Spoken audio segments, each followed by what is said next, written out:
Ay, magandang hapon no mga boss. Second day ng mamaya Valentine's na. Ng Enero. Oo. Malapit na piyesa ng Quiapo. Sana makaluwas ako kung kakayanin. Nagka-interest na ako ito eh. May pagkwento tayo dito kay Idol Vlogcaster, no? John Vic, makukulong na si Atong. Sabi na naman ha. Pakinggan natin. Caballeros, maiba naman tayo ng topic, ha? Akala ni... 12,000 views ito. Pero matagal na ito, 9 days ago eh. Nung ko pa nga gustong anin ito eh. Pero alam niya si Vlogcaster, mga pre. Wala akong ano ito eh. Talagang direct to the point ko kasi tao na to. Ay, idol ko to eh.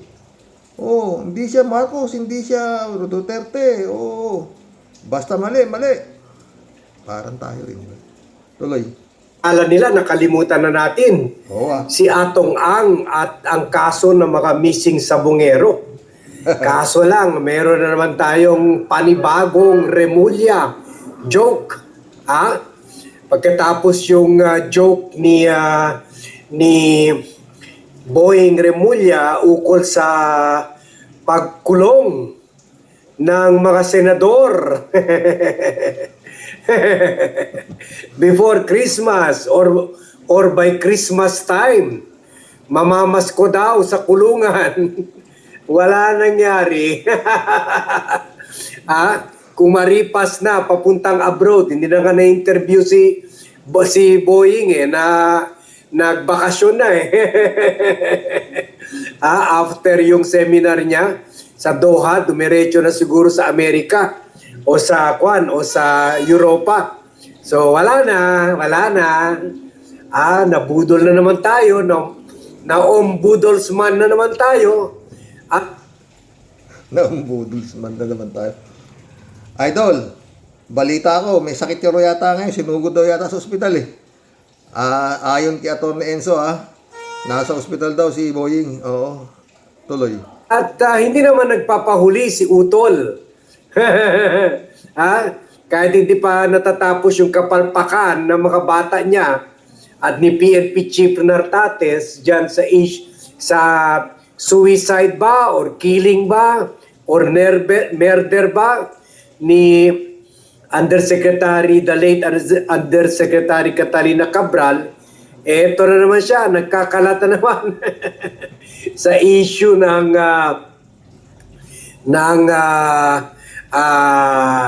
nitong si Atong Ang, na hindi na daw, na inamin niya, hindi na nila nakita, pero problema na daw ito ng NBI. Paano yan? Under ang NBI kay Utol. Dati pala, iba na pala ngayon. Nandun na pala sa ombudsman si Utol. Pero dati kay Utol yan, Boying. So, wala na rin ata nakikita. Sino ba nasa DOJ, Idol Vlogcaster? Yun ang under ang NBI doon sa Department of Justice eh. Hindi na rin ata, matagal na hindi na mataan si Atong Ang eh. Embes nagtatago ito or nasa abroad na. So, kung mailabas pa yung arrest warrant laban kay Atong Ang at a country of arrest warrants na tayo na siguro ang country of arrest warrant tayo. Wala pa nga arrest warrant, Idol eh. Yung mga merong arrest warrant, hindi naman nahuhuli, kagaya ni Bantag. Ito namang si Bato, wala pang arrest warrant, sabi na ni Boying, meron na, kaya nagtago na si Bato. Natimbrihan pa yata, Idol. O tuloy. Pinakamaraming arrest warrant, napaka yaman natin ng arrest warrant. Yan ang yaman ng Pilipinas, mga arrest warrant. Kasi mga 1,000 daw yan involved sa flood control. So may arrest warrant na kay Saldico, may arrest warrant na kay Gerald Bantag, may arrest warrant na yung pa nga mga kasama ni Kibuloy. Hindi pa nakikita yung si Cassandra Ong. hindi pa rin nakikita. Yung kapatid ni Alice Guo, hindi pa rin nakikita. Pero may arrest warrant yun at nanay ata nila.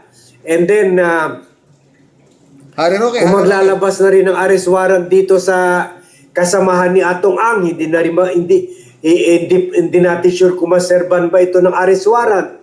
ang problema kay Atong Ang, idol, yung mga mabibigyan ng arrest warrant, may mga ranggong kapulisan na pwedeng utusan ni Atong Ang, oo, di ba? 15 yata yan eh. Oo, na mga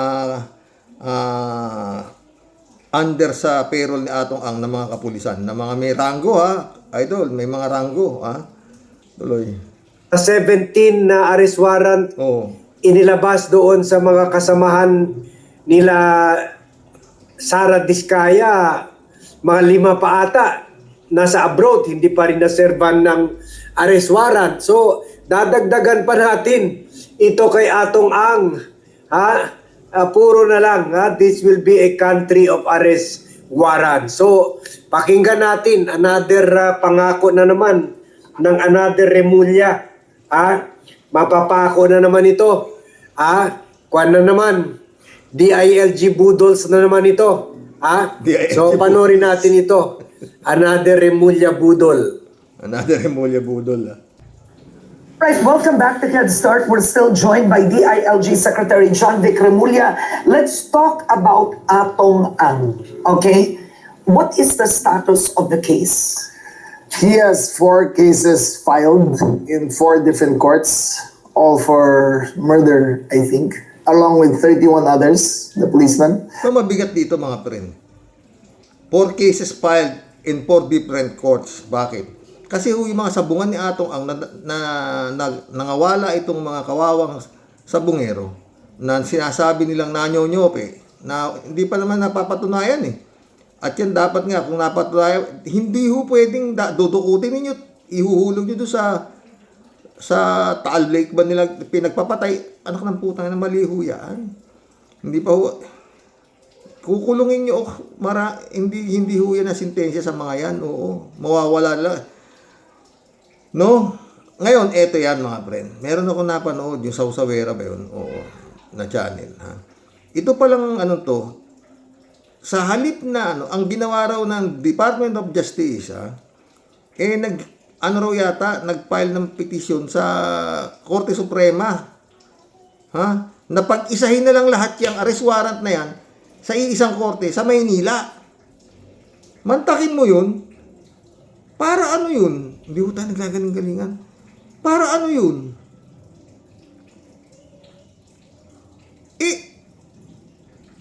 Maski na anong korte ho dyan sa pinagpailan na yan, ng mga kaso na yan, na puro murder, isa lang ho dyan, sa korte na yan, sa 4 na yan, ang makapagbigay ng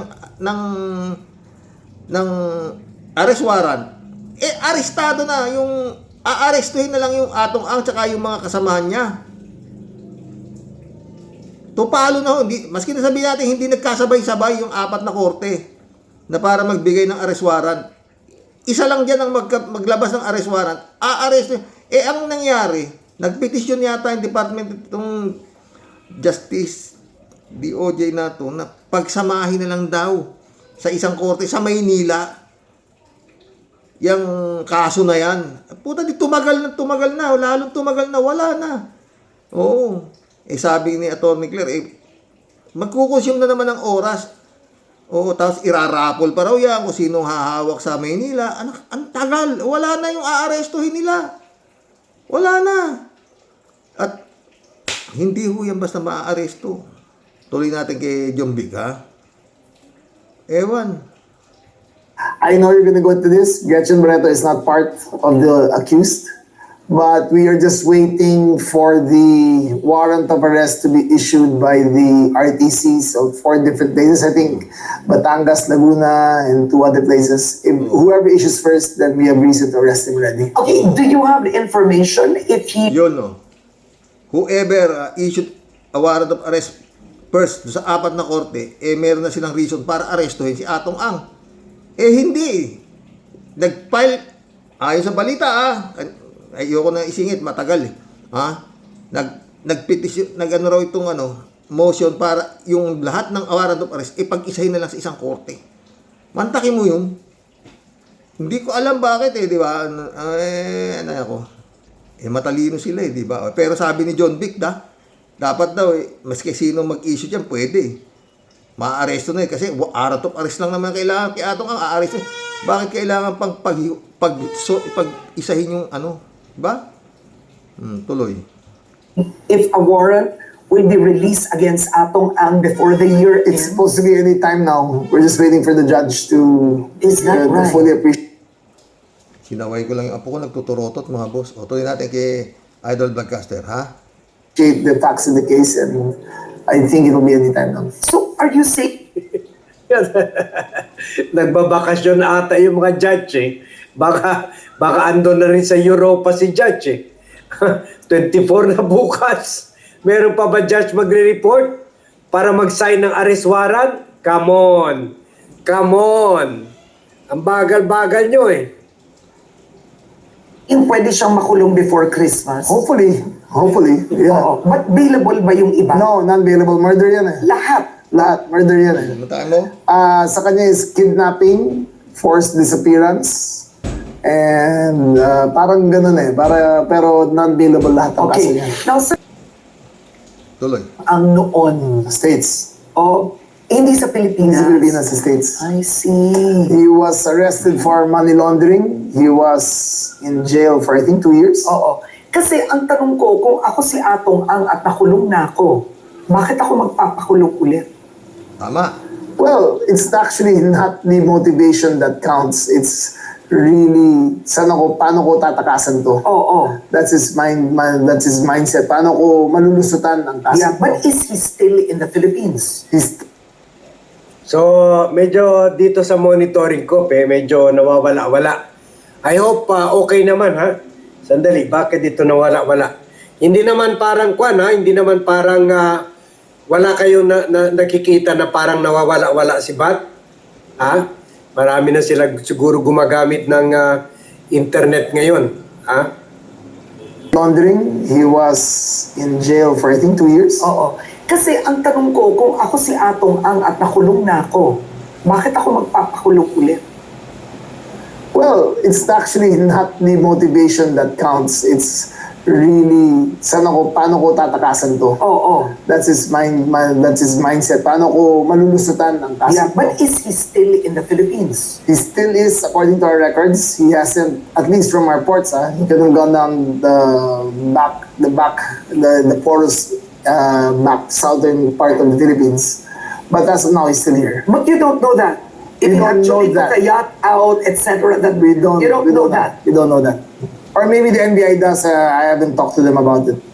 So technically, no one has seen Atong Ang in the Philippines, just for the record. You have to ask it. Andito pa raw, pero hindi pa raw niya nakausap ang NBI. So, paano niyo masasabi, andito pa? Ha? Or maybe the NBI does. I haven't talked to them about it. So technically, no one has seen Atong Ang in the Philippines, just for the record. You have to ask the FBI. They're the ones in charge of the case. All right. It's not under us. Now, the lawyer of Atong Ang said, when you commented, I guess you were in a press conference, and you said Atong Ang is armed and dangerous, so the method of arresting him in connection to the missing Sabongeros will be different. Yes. First, what did you mean by that? It will be different.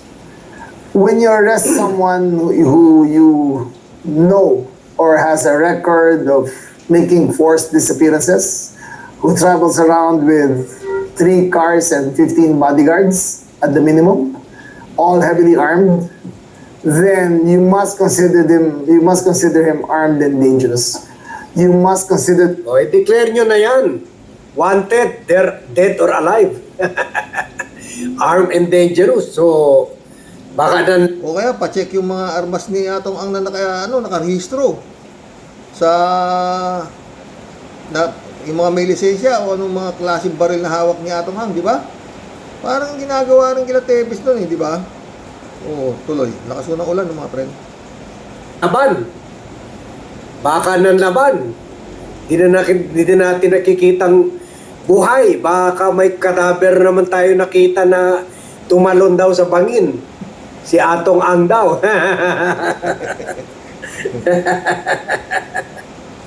NBI. They're the Okay, ones in okay. charge of the case. All right. It's not under us. Now, the lawyer of Atong Ang said, when you commented, I guess you were in a press conference, and you said Atong Ang is armed and dangerous, so the method of arresting him in connection to the missing Sabongeros will be different. Yes. First, what did you mean by that? It will be different.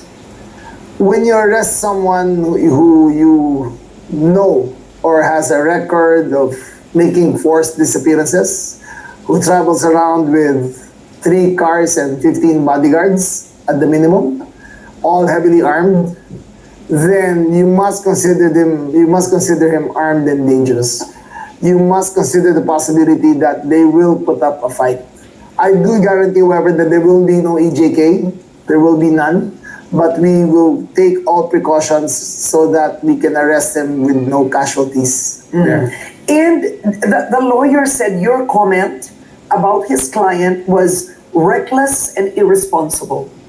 Well, talk to the 100 plus missing Sabueros families, right? If someone is accused of killing over 100 people, don't you, by normal happenstance, just think that he is armed and dangerous?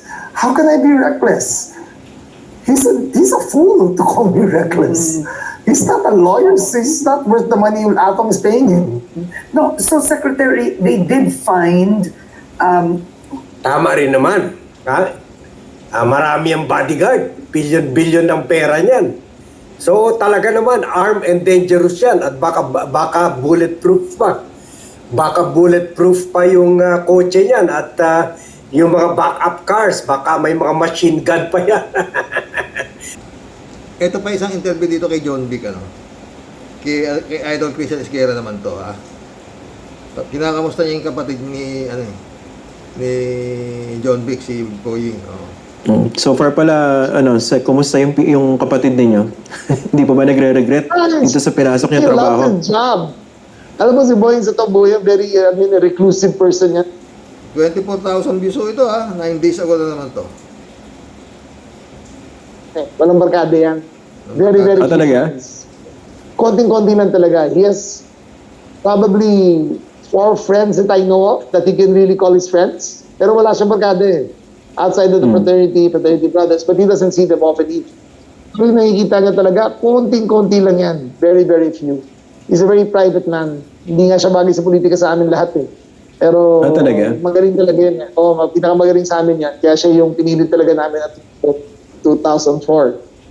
But ever since, talagang, for those who know him well, they can't say that they know him well kasi wala talaga siya kaibigan masyado eh. So, he enjoys his life, he enjoys the privacy, he enjoys being a hermit na wala siya kausap kundi mga investigators lang. That's his dream. Itong pinakagustong trabaho niya. Wala siyang political compromises na kailangan daanan. Ito lang ginagawa niya, just investigating and coming up with truth and finality.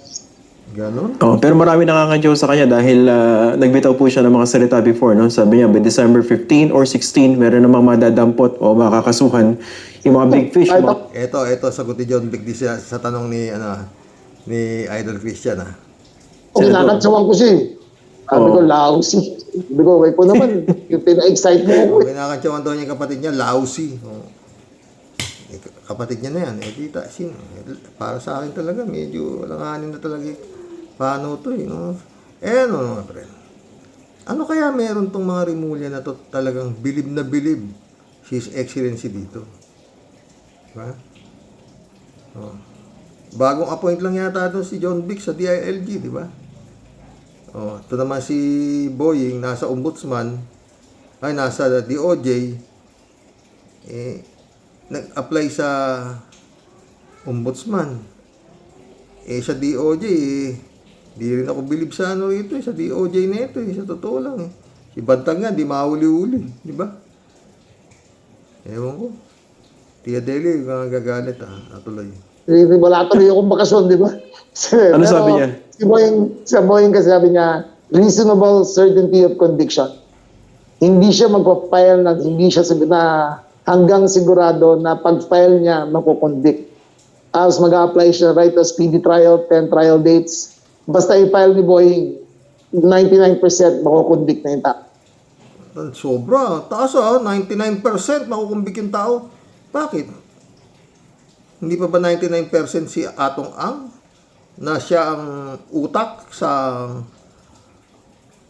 mga nawawalang missing sa bungeros? Oo. Siya nga may-ari sa bungan eh. Di ba? Parang walang sabungan sa Cavite. Magandang sabungan daw sa Cavite, ha? Oo. Siyempre, alam nyo kung sino ang boss sa sabungan, kung sino ang presidente sa sabungan, na siya lang ang pwedeng mag-utos kung anong gagawin niyang mga tao dyan. Mga bantay dyan sa gate, mga...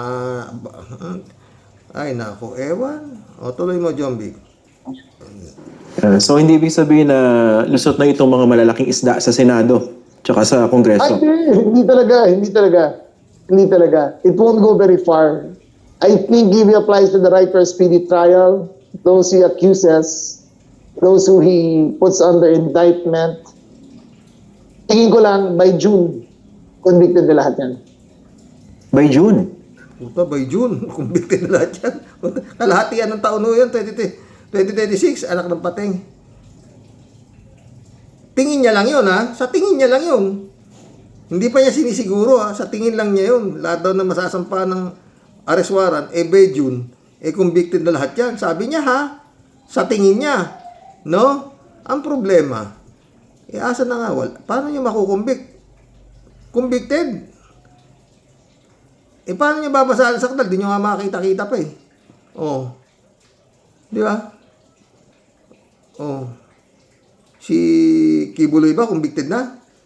Katagal na, na-arresto na si Kibuloy, ha? Hindi pa convicted si Kibuloy, alam ko eh. Kasi nakatakbo pa nga eh. Nakatakbo pa nga si Natong. Si Duterte, lalong si Duterte, hindi pa convicted. Dahil yun nga, nandun sa dahig. Pero nakatakbo, no? Sino pa ba? Si Saldico. Hindi pa rin convicted yan. Di ba? May arrest warrant lang, di ba?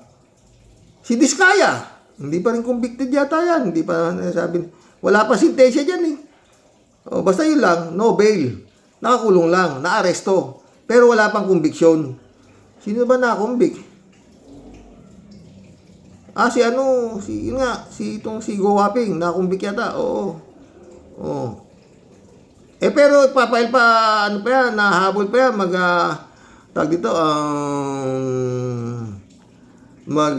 motion niya, yung magpipetisyon niya sa Korte Suprema, sa Court of Appeal, Court of Appeal pa yan.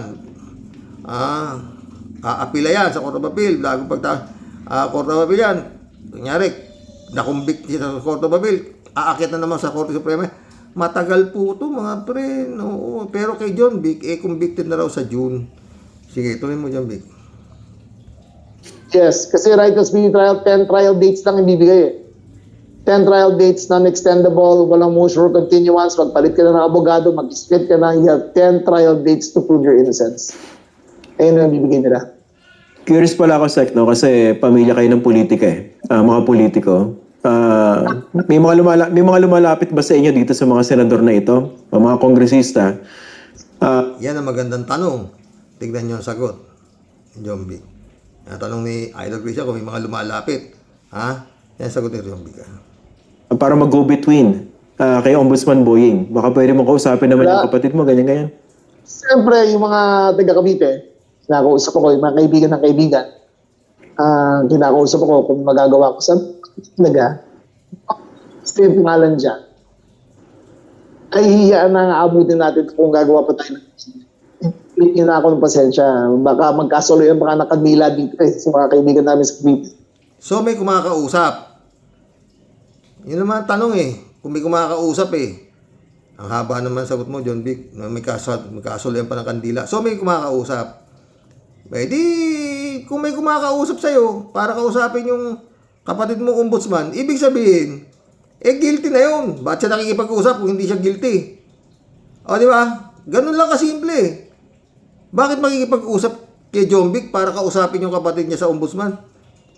Na si Boying. May kumakausap eh, di ba? Sabi, o di pag may kumakausap, nakikipag-areglo, di ba? Oh, na wag nang kumbaga sa under the table na lang, kumbaga, di ba? Tuloy. Pero anong magagawa namin? Pinangalanan sila. Sinabi sila. May paper trail na pinresent. So, yung mga ganyan, hindi na namin pwedeng entertain pa. Ako naman, wala akong masyado kaibigan ng congressman na yung Metallica kasi all my life local ako eh. Si Boy nga nasa Congress talaga. Pero siya, kahit siya, wala siyang kinakausap at walang pwedeng kumausap. Speaking of Cavite, si Bong Revilla po ba? Medyo, ito ba yung tinutukoy nyo? Medyo nag-sound off? Nagkakabite siya. So, again, yung friends of friends have approached us. So, wala akong, for him directly, hindi naman. Pero maraming nagsasabi kung may kaya pang tulungan. Ang laging sagot namin, talagang imugado na lang ang solusyon dito sa lahat. By the way, Sek, dito sa mga nag-observe dito kay Ombudsman Boying, na sinasabi nila, okay yung redemption arc ni Ombudsman Boying kasi he was not exactly seen as a good guy, di ba? Especially during the previous administration dahil sinuportahan niya si Duterte. What do you say to that? Na from your perspective, anong nagdadrive sa kapatid ninyo para gawin ito mga ito? Marami siyang binabangga eh. An epiphany, I think, during 2024 when he went through one entire year of poor health. I think he had a spiritual advisor who he confided on. And I think he made a promise to be the best person he could be. Pag malusutan niya lahat yan. So far, he's in the clear. It's been a year since he's been pronounced healthy. Lahat ng PET scans niya are negative. And I think that what drives him the most, it is this second chance in life to do what is right, to do what is good, and to do what it takes for the Philippines to advance and for the Filipinos to benefit. So is he for real? Itong ginagawa niya? Tuloy-tuloy ito? I think, no, it is for real. I guarantee you it's for real. If there's anything that Boying is not, once he says he's gonna do it, gagawin niya talaga yan eh. Hindi talaga tumitigil yan. And he was cast as a villain before kasi sabi niya gagawin niya to. Kasi may personal gripes din siya dati sa ABS eh, which I didn't agree with. Pero nag-away pa nga kami yun dahil dyan. Pero Ako rin eh, hindi ako natuwa sa ginawa niya eh. Ako personally, hindi talaga eh. I called him out on it. I really called it. Isang daw kami nag-usap niya na. Yung, Isang do you ano? remember that? Isang taon kami hindi nag-usap ni Boy. Oo, gano'n katagal. Lalo na nung after na nag-Zoom meeting sila na Mike Defensor, tapos they were having glasses of wine, tawanan sila. Nangyari po sa kanya, sabi ko, 11,000 people lost their jobs. You think it's right to laugh? Isa pala si Boying sa kasangkapan kaya nasara yung ABS-CBN. Teka, sino ba nagpasara ng ABS-CBN? Digong yata, di ba? Isa pala siya. Tapos nagkikwentuhan daw sila ng mag-defense, nagiinuman sila. Tuloy, Jambik. Kawa kayo, magpa-party kayo sa harap ng buong Pilipinas? You're dividing the spoils of war? Mali yan. And he got mad at me. Nagalit? Siya sa akin na nakikialam. But I told us, Nag-aaway silang magkapatid. Oo, dahil nga ayaw daw ni John Vic yung ginawa ni Remulla na ang kapatid niya na isa siya naging instrumento sa paghasara ng ABS-CBN. At kayon nga, tsaka sila, tawag ito, yung mga iba pang kasama niya, kagaya ni Mike Defensor, no? His Excellency. Tsaka marami ewan ko anong biniliban dito, no? Tsaka yun nga mga pre. Kukuha ka mag-a-appoint ka ng isang tao na sa ganyang critical na posisyon na bilang ombudsman na napakalaki pala ng power niyan at napakaraming trabaho niyan. Dapat ang tao na i-appoint mo physically fit para dumaan sa mga ganyang klaseng stress, di ba? Sabi nga, malaking tao. Ba't nga ba si Bato tinimbrihan yan? Tuloy-tuloy. O, totoo yan. And you can ask any members of our family. Isang taong kami hindi nag-usap niya. After that. Kala na iba drama eh. Hindi nag-usap. Our sisters had to intervene. At pag-usap ulit kami. Oo talaga. Medyo Okay, then pinagsisihan ba that's niya after? Medyo pinagsisihan po ba niya after yan? Hindi. Medyo pinagsisihan we ba haven't niya yung talked ginawa niya? We haven't talked about it after. Parang water under the bridge na yan. When it came kasi to being Justice Secretary, hindi naman siya perspective. Now, I think he needs, if there's anyone who leads a more purposed life, Anong Justice Secretary pa raw si Boying Rimulya? Oo, siya ay isa sa naging singkapan para masara ang ABS-CBN. Utang, 11,000 people lost their job tapos nagiinom. Magsasayaw sila nila Mike Defenson. Nagalit daw si John Vic. Dapat ganito. Hindi raw isang taon daw silang hindi nag-usap. Ay, nako. Excellency. purposeful life, then konti na lang yan. He leads a very purposeful and dedicated life. Just to see this to end. Cash it. Nakadalawang topic ko tayo. Si Idol Christian Esquera tsaka tungkol pareho sa Rimulya. Di ba? Hindi ko tayo nagagaling-galingan. Pero yung sabit na nun to si Rimulya, yung anak nga niya, di ba? Napaila na. Entrapment operation pa ng PIDEA. Huli sa akto na diniliberan na binigyan ng kahon, binuksan niya nung na-arrest na siya. And then, hindi nakialam si Boying bilang Justice Secretary, 3 buwan tumagal. At naging ang nilabasan lack of probable cause. Tsaka parang na-frame up daw yung anak niya. Parang gano'n na naging resulta. No? Ewan, mga friend. Kung ano to, no? Pero yan, at least medyo mahaba-haba pa nga ako nito. Ito. Sa June, maaresto na raw lahat yan. Lahat na sasampahan ng kaso. Maaresto na lahat. By June. Ibang tag nga, isa, hindi pa maaresto. Ano ba yan? Kaya, si Idol Christian Esquera, tsaka to si Idol Vlogcaster, tsaka wala na talaga pag sabi nga ni Secretary Llamas, pag walang dito, walang nangyari dito, talagang sasabog sa mukha nila. Nagbibigay sila ng timeline, di ba, mga friend? Ako, wala akong timeline. Basta itong 2026 na to, walang nangyari. Kung hindi puro kwentuhan, wala na yan. Kalat ni, wala talaga. Oo. Gaano kalakas ang Rimulya, no? Oo.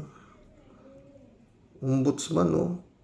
Na leukemia na yan, na bypass, heart bypass na yan, ilang beses na heart bypass yan.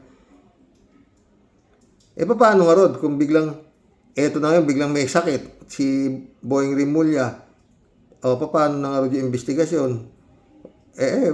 Magkulab na tayo, sakit sa ulo itong nangyayari talaga nito, oo, arrest warrant nito, wala naman. Ay nako, arrest warrant, pero wala pa hong conviction yan, arrest warrant pa lang yan, may probable cause pa lang yan. Prima facie sinasabi na pwedeng totoo ang sinasabi, kaya arrest. At hindi sila makakalabas kasi nga no bail, gano'n lang, pero bali taktakan kung katakot-takot sa korte yan, di ba? Ang problema kung wala na nga yung huhuli. Sabi nga ni Vlogcaster, para na tayong bansa ng pinakamaraming arrest warrant. Wala namang ma-aresto. Tuloy. Mag-gulab na tayo. Kalat ni Baya, shout out. Good evening, Kasani. New Year man o old year. Basta tuloy rin. Tuloy pa rin ang bakbakan. Bombahin mo ng mga tanga na yan, Kasani. God bless your family. God bless Kalat niya. Ito naman topic na to, siguradong malupit na naman ang comments mo rito, Kalat ni.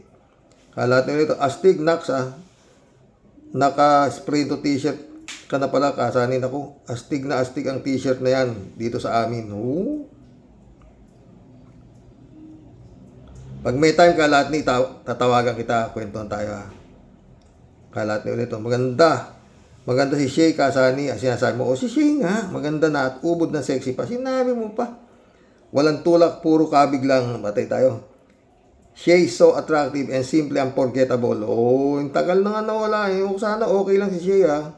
Shout out Shay. Lembrado Ludovico.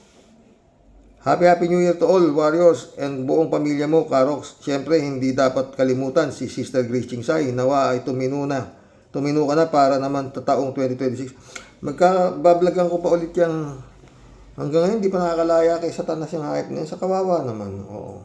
Kala niya, ganun lang eh. Miguel Edwin, Mike, shout out my friend. Librado ulit. Sorry, Karox. Wala akong ganang pakinggan niya si Robin Padilla, magaling lang yan sa kain. Ay, 3JC Hope, shout out ha. Oy, ito na naman. Huwag mo namang ginaganyan si Robin. Di nga umubra si Commodore Tariela kay Kimo eh. Alam na alam ni Kimo ang law of the international water. Alam din ni Kimo ang hangarin ng China sa ating West Philippine Sea para ikabubuti ng ating mamamayan, China. Kaya isang malaking insulto kay Robin Hood na makipag-agrumento sa kanya. Sa talino niyang yan, malayong mararating ni Robin hanggang mainland China. Kimo ka, oo, hype ka. Ay nako. Kaya yung makikita kung gaano katanga tao, mga butante, si Kimo, kaya nag-number 1 yan mo. Tsaka yan, dapat to Comelec na to talaga, umayos na to eh. Oo, dapat po tayo na, bago kayo, yung mga aplikante sa mga ganyang klase posisyon, dati meron niyang entrance examination. Meron munang exam, kung papasa. Lalo yung Senado, Kongreso, dapat dyan, putang na, mga abogado, mambabatas nga eh. Putang na, ilan yun nandiyan dyan, mga tanga, mga siraulo, mga buwang nandiyan dyan. Puro kagaguhan lang ginagawa dyan. Pinaswesweldo ng 100,000, tapos meron pa palang sabi nitong si Libiste, meron pa raw buwan-buwan na milyon na binibigay, putang na. Kawawang Pilipinas. Kaya sang-ayon ako, Kimo. Dapat tanggalin na yung Kongreso sa Senado na yan. Okay mo, kakampi tayo. Chibisa po na ulit. Isang magandang gabi po sa inyo, kuya, at sa mahal mo po sa buhay, at sa mga ka-warriors. Kuya, nag-Snow White si Inday. O yun, nung November 1, naway itong 2026 ay may maganda ng resulta ang politikong nahahanay sa flood control at sa iba pang karumal-dumal gaya ng missing sa Bongeros. Hindi ako maasa. Oo. Tsaka yun nga, si Bantag nga, hindi maaari-aresto. Shelly J. Zero, walang hiya naman New Year, dumali na naman ito si Boy Sili na to. Ang pinakamatalino senador ng Pilipinas, hay buhay, kawawang Pilipinas, puro magnanakaw na. Ang mga nakaupo sa gobyerno, mabuti pa sila na lang sunugin, wag yung pera ng taong bayan. Ang Kimuka, wala kang maayos.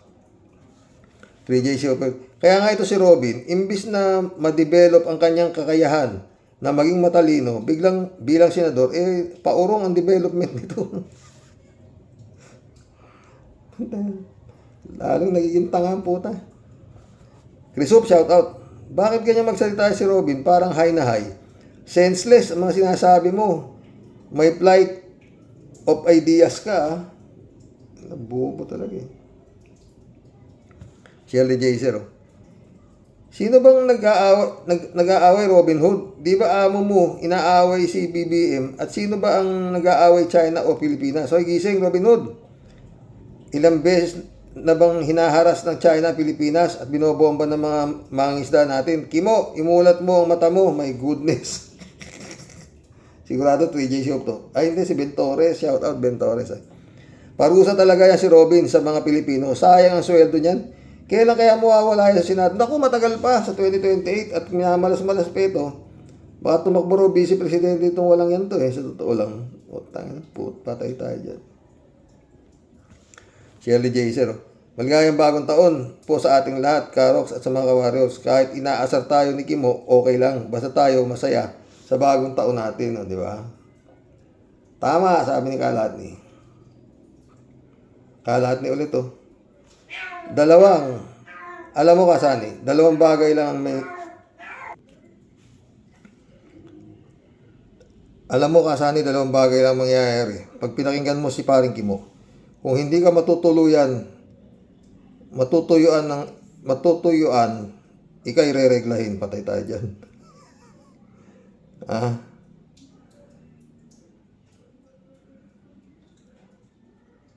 Friends, Shermin Sapeda, shout out. Christian Sen, July 7, Alcantara. Analisa Polinar, shout out sa inyo mga friend ha. Eto na naman tayo. Jesus Mariosep, mahabagin langit naman talaga. Ano po, Sir Rox? Bagong taon. Si Boy Lamon po ay may malupit pong pasabog. At nagbuena mano para tayo pong lahat aliwin. Paano hindi ka naman po totopakin at aatakihin na rayuma, Sir Rox? May Santo Cristo ka man sa dibdib. Kahit may drum-drum ka pong pasensya, pagka ito po, ang klase ng tao na makikita mo po na miyembro ng Senado.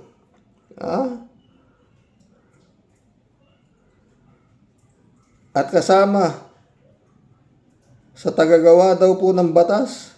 Naku Sir Rox, sobra pong kasula-sulasok ang pesting yawa. Kung ano po ang liit ng kanyang patotoy na isinambulat niya po sa buong mundo.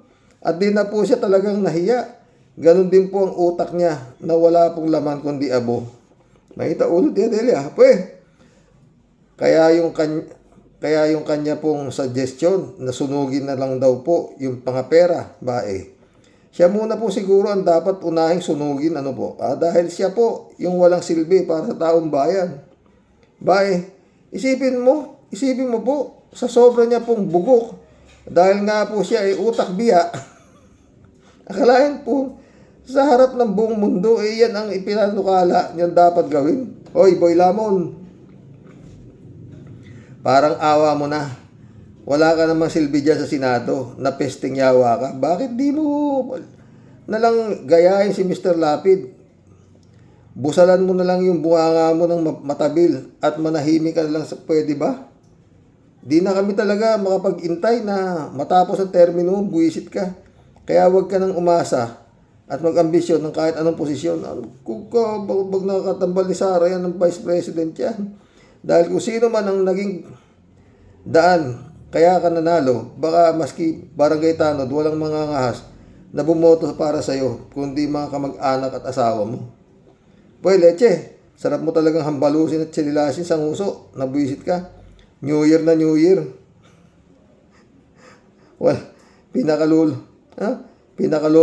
Pinakukulo mo ang dugo ng mga tao. Lumayas ka dyan. At para mo ng awa, manahimik ka na lang, pwede ba? Oo, pwede naman. Di ba pwede kayong magtabi ni Lito Lapid, Kimo? Magkwentuhan na lang kayo sa mga pelikulang dinaanan ninyo nung araw. Di ba? Kaysa lang, tangan kayo pareho kayo. Huwag yung pera ng mga pag-initan mong sunugin, nayawa ka. Ang pag-isipan mo kung paano ka magkakaroon ng silbi. Ang utak mong pulpul. Kung ako sa'yo, total, wala ka rin lang naman nayaambag na mabuti dyan sa Senado. Mamundo ka na lang at magtago ka na lang din. Katulad niyang mga kasamaan mo dyan na ayaw na ring lumitaw dahil sa sobra ng takot na makalawit ang lubot. Yung dapat na pinag-iisipan mo ay ipinaglalaban mo kung paano mo mapapalitaw at maituturo ang mga kakosa mong tulad mo ring utak abo. Mga leche, kinam, iulot ya Delio. Elizabeth Iscario, good evening. Sir Rox, Happy New Year. Ay nako, napakabobo talaga nitong Robin na ito. Grabe, kakahiya talaga. Isa senador ganito mag-isip. Utak ata nito nasa talampakan. Ubod ng tanga. Sipain dapat siya dyan bilang senador. Kahihiyan natin ito bilang Pilipino. Hay nako, totoo yan. Nag-reply si Arnulfo. Yun kasing mga bumoto dyan, ang dapat sisihin. Totoo yan. Larry Mendoza, shout out. Utot ni Digong ang sininghot niyan, kaya ganyan ang kaisipan ni Robin. Sayang ang tax na pinasasahod sa kanya. Totoo yan, Larry. Bokchoy, Lokchoy, shout out. Wala talaga sa katinuan itong Kimo. Mary Lebron, shout out. Good evening, Sir Rox. No skipping ads.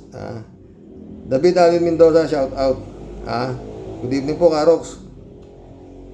Manibagong-bagong taon po ulit sa atin lahat. Alam niyo po, yung si Kimo, ang dapat po ay di na pinapansin ang taong yan. Yung mga panukala niya sa gawing batas at ay panukala ng isang senador na tanga at siraulo.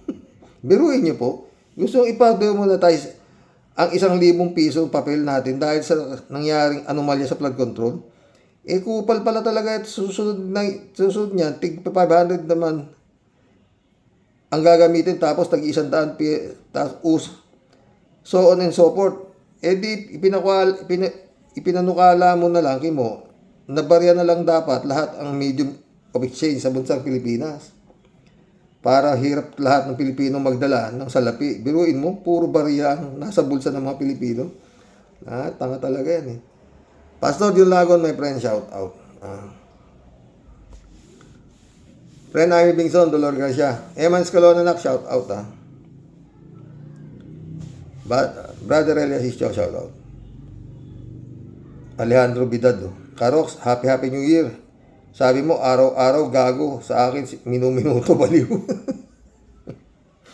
Taong to tayo, walang matino. Natatawa ako sa banat mo kay Kimo. Baliw talaga yan. Gago sa hype na yan. Rodelia Alpilor, shout out Hello po, Sir Rox, sa mga kabosing. At masagana ng bagong taon. Masagana na bagong tao. Talagang nuknukan ng tanga yung gagong Robin na yan. Sir Rox, hi, kabuisit pa. Para ng araw ng bagong taon, Diyos, anong klaseng utak meron talaga? Oo, yan po, sir. Ingat po and God bless us all po. Talagang wala kang magagawa. Talagang tanga ang buot naman. Shirley J. Sir. Ayos yung ginawa ng pamangkin mo, nak. Usong-uso yan ngayon. Pamangkin ko, yan din ang pinagkakaabalahan. Oo. Chupista Bunao. Dumali ka naman, Kimo, sa dami ng pera mo. Gusto mo, sunugin ng lahat. Sunugan na lang ang nabawing pera ng bayan. Alam mo bang, ang pakiramdam ng mahihirap, pagpapawisan muna namin ang halagang 600 piso sa isang araw habang ikaw laway lang puhunan mo sa milyon-milyon kinikita mo. Baka nga bilyon pa. Kaya tumigil ka na sa pinagsasabi mo. Huwag ka nang mandamay. Pwede ba? Sirata ulo. Bang Tupa, shout out. Pag komento ni Robin, tiyak, walang laman. Ang solusyon, utak lamok. Jane Labay na, shout out Unang araw ng taon 2026, heto na ang ating pambatong numero 1 senador. Excellent idea, only from our own matalinong senador. Jane Labay na. Pero kung daw ka kasar, pero kung daw ka, Sir Rox, baka pag sinunog mo yung pera, mangangamoy Duterte yan. Pwede, 3JC ulit Hello, Sir Rox.